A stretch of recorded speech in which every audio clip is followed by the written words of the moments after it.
Hi guys, me again.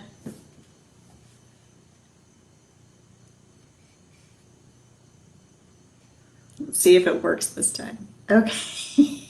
All right, I'm back and now I'm in my upstairs hallway, hoping that you can maybe see me a little bit better.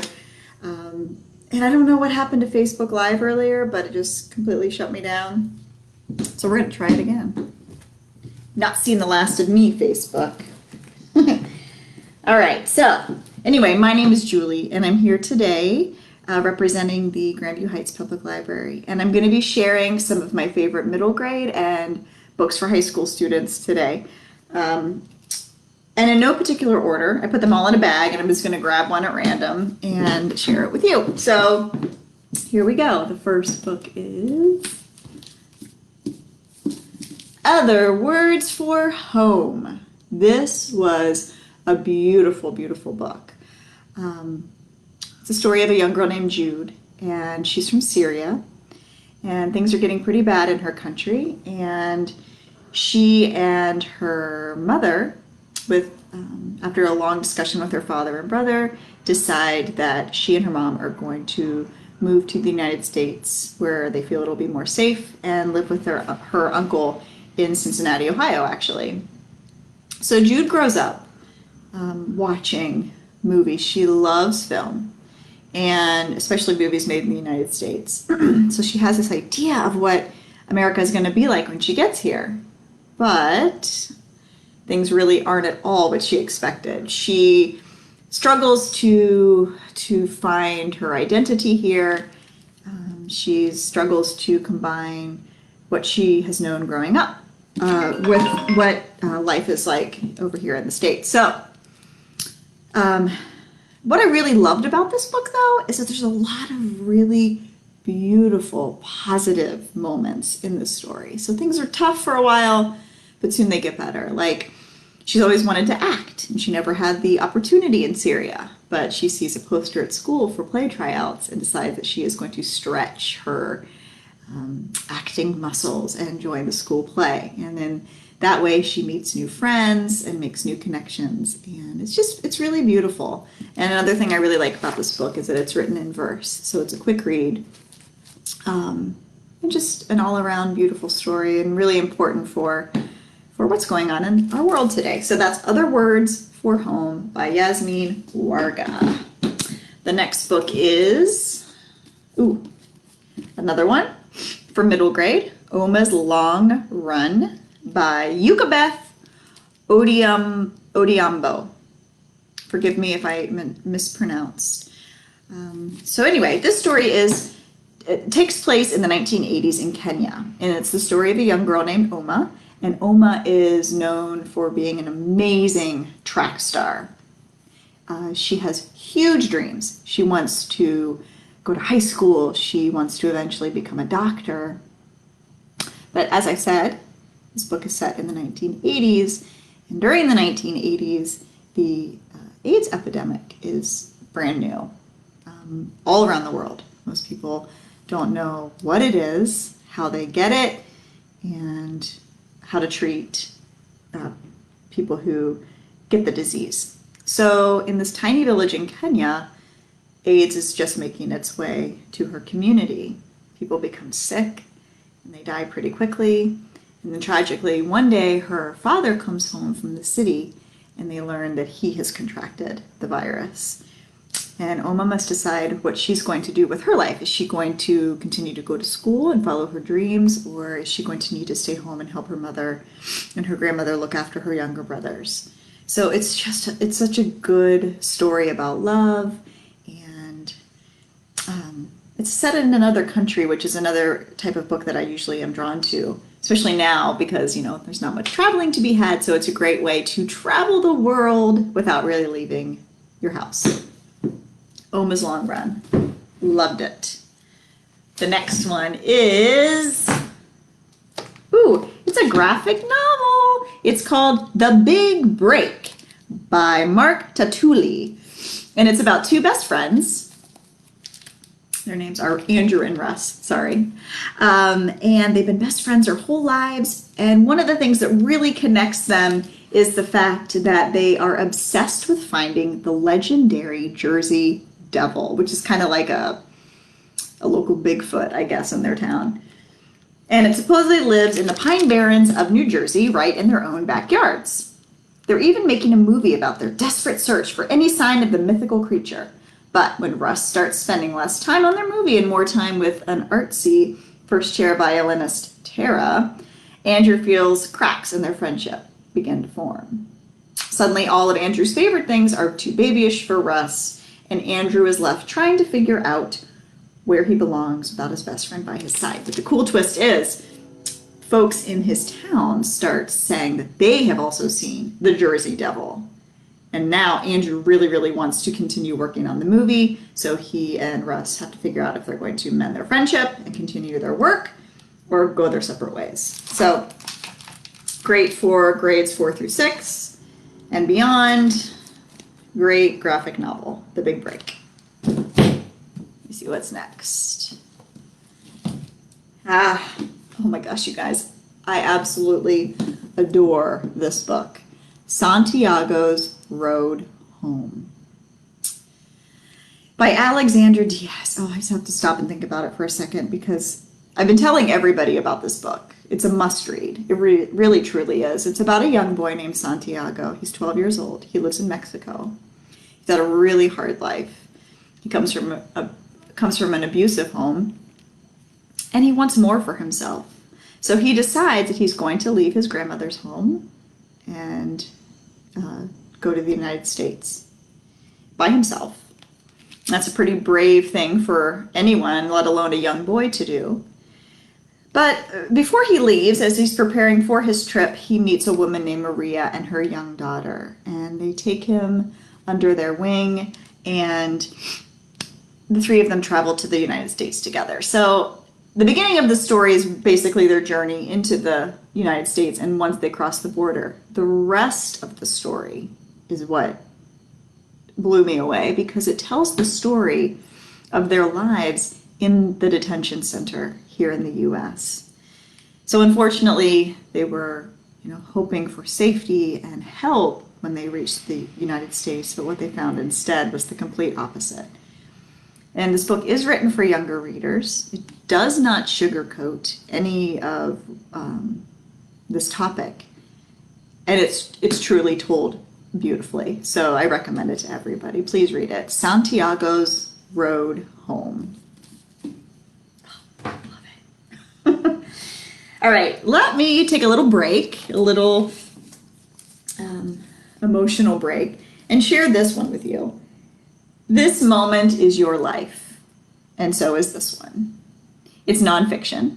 It is cataloged in the middle grade section at our library, but I really think it's great for even younger readers up to high school and just even adults who are curious about mindfulness, meditation, and yoga. And those are three words we hear a lot of these days, and it's confusing. What does one mean? Well, how is one different from the other? How are they connected? In a review that I recently wrote, I described this book as a choose your own adventure yoga style. And I really feel like that's what it is. It's a guide to these three words, and each chapter has different activities, different exercises that you can try at home with a friend, family, or by yourself. And at the end of each chapter, it has an additional toolkit that explains each one even more. But it's easy to understand, and I'm also a yoga teacher, and there's things in this book that I didn't know and that really opened my eyes to what it's all about. So yeah, this book's great. And I actually wanted to do an experiment with you today. So if you're in a place where you can have a little bit of quiet, or if you could go find a place real quick, take your computer or your phone with you, and find a comfortable seat. So I'll give you a second to settle in. This experiment can be found on page, let's see, I marked it, 63 of the book. And it is called the Lemon Experiment. So I would invite you now to close your eyes, take a deep breath, and exhale. Just relax your shoulders. And what I love about this experiment is it is a great way of explaining the connection between our mind and our body, which is really what yoga, meditation, and mindfulness is all about. So if you're ready, please join me. This is only going to take a minute. But I want you to imagine that you are in your kitchen. Okay, so picture that in your mind. Go to your refrigerator and pull out a ripe, juicy, bright yellow lemon. Okay. Bring that lemon over to a cutting board and find a sharp knife. Next, you're going to slice the lemon in half. And notice that you immediately smell that strong, pungent, citrusy scent. Next, cut the lemon into quarters. And taking one of the quarters, lift it up and bring it to your mouth and take a bite.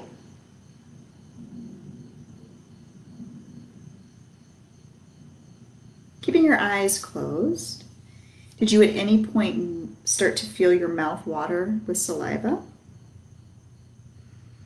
That feeling you get in your jaw when you bite into a lemon? And maybe it happened even before you put that lemon to your lips. Maybe you can feel it right now as I'm speaking. That is how powerful our mind and our body are connected. Simply imagining a circumstance can create an actual physical response in your body. So I think that is just so cool. And that is just one of the many experiments you can try in this book. This moment is your life. All right. Thanks for doing that with me. Okay, next book is, here we go. We're getting into the books for high school students. This one is called Here Lies Daniel Tate. Definitely one for 8th through 12th grade, okay? Here Lies Daniel Tate by Kristen Terrell. Ugh. All right, so when 10-year-old Daniel Tate went missing from one of California's most elite communities, he left no trace. He simply vanished. Now, 6 years later, when he resurfaces on a snowy street in Vancouver, he's no longer the same boy. His sandy hair is darker, the freckles are gone, and he's initially too traumatized to speak, but he's alive. His overjoyed family brings him home to a world of luxury and comfort he can barely remember. In time, they assure him he'll recover his memories. All that matters now is they're together again. It's perfect. It's a miracle, except for one thing. He isn't Daniel Tate. He's a petty con artist who accidentally stumbled into the scam of a lifetime. And he soon learns he's not the only one in the Tate household with something to hide. The family has as many secrets as they have millions in the bank, and one of them might be ready to kill to keep the worst one buried. This book has so many twists and turns. It's a really good mystery. It's a good page turner, edge of your seat. It's fun. It's light. Well, not light, I guess, kidnapping, murder, missing children. That's not light stuff. But it's just the way that this con artist gets himself immersed in this gigantic mess when he thought he was, smarter than everyone else is awesome. So Here Lies Daniel Tate. All right, a couple more to share with you. This one is, oh my gosh, The Inside Battle. This one has stuck with me since I read it. Melanie Sumrow.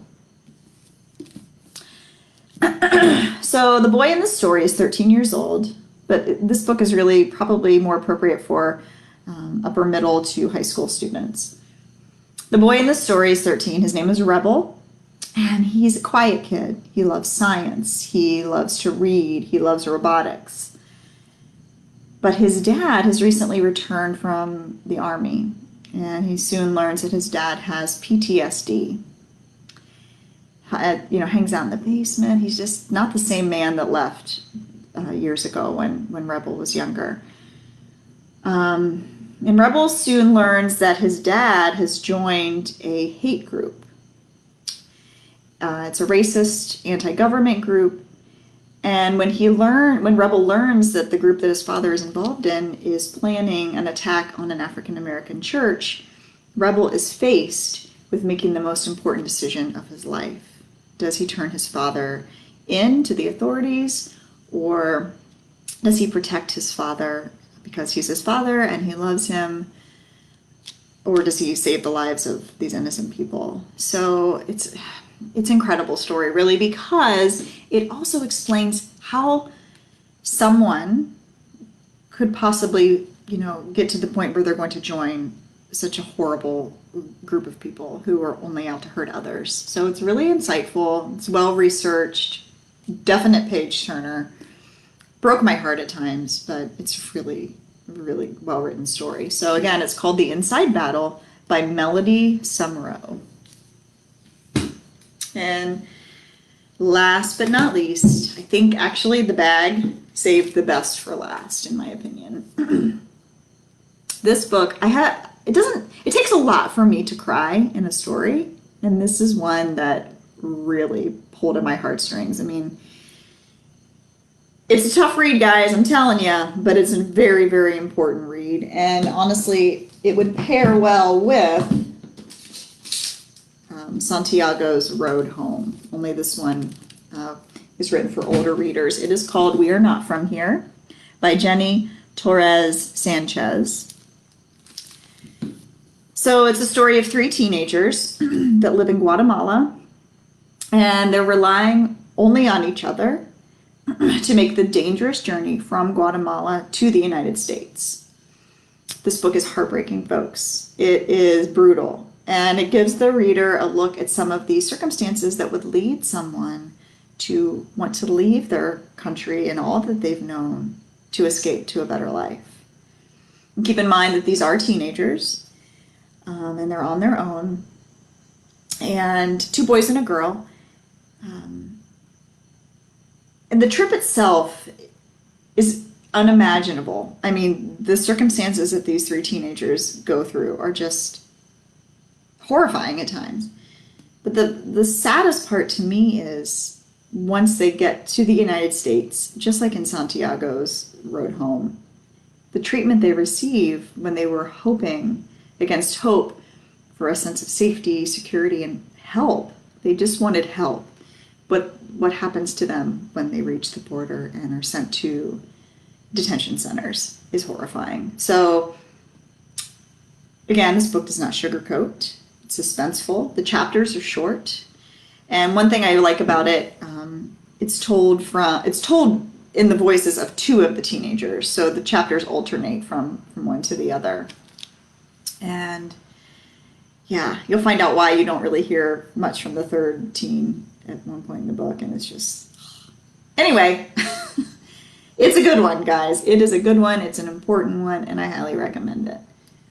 So I hope that at least one of these books today sparked something within you and that you are interested in possibly checking them out. And any of the books that I spoke about today, you can reserve from our website. You can pick them up through our curbside pickup. And yeah, I'm so excited to be here today, guys. I really miss sharing books with people. That has been the hardest part for me with the libraries being closed, is not being able to talk about books all the time with you. So thank you for listening to me today. I'll be back again next month and with more books to recommend. So have a great day. Be well. Bye.